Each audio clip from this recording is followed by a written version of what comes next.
राम राम मंडळी, अनु ब्लॉग्समध्ये तुमचं स्वागत आहे। तर आज आपण बनवणार आहोत मुगाच्या डाळीची भाजी। तर चला रेसिपीला सुरू करूया। आपण मुगाची डाळ पहिलेच भिजू घातली होती। कांदा घ्यायचा, कोथिंबीर, टमाटर, हळद, तिखट, मीठ, धने पावडर, गरम मसाला, जिरे, आलं लसणाची पेस्ट आणि तेल, सगळं साहित्य घेतल्यावर गॅस ऑन करा। आता एक पातेलं घ्या, त्यात तेल घ्या। तेल घातलं की त्यात जिरं घाला आणि छान अशी कढीपत्त्याची फोडणी द्या आणि मग त्यात कांदा घाला। कांदा घातलं, गोल्डन ब्राऊन झाले की त्यात आलं लसणाची पेस्ट घाला आणि छान असं त्याला मिक्स करून घ्या। ते मिक्स झालं की त्यात घाला टमाटो आणि टमॅटो घातलं की त्यात हळद घाला, तिखट घाला, धने पूड घाला आणि मीठ घाला आणि ते सगळं एकत्र करा।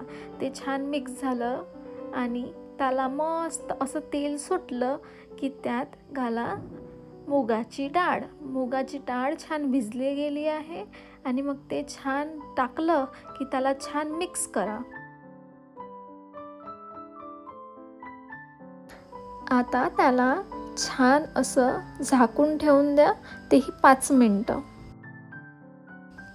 आता त्याला उघडा आणि छान असं तेल सुटलं आहे। आता त्यात थोडंसं पाणी घाला। पाणी घातलं की त्याला छान असं मिक्स करा। मिक्स केलं की त्यात छान असं गरम मसाला टाका आणि त्याला एक वाफेपर्यंत शिजवा। एक वाफ आली की त्या मुगाची डाळ शिजली आणि त्यात आता छान कोथिंबीर घाला। कोथिंबीर घातलं की छान असं मिक्स करा।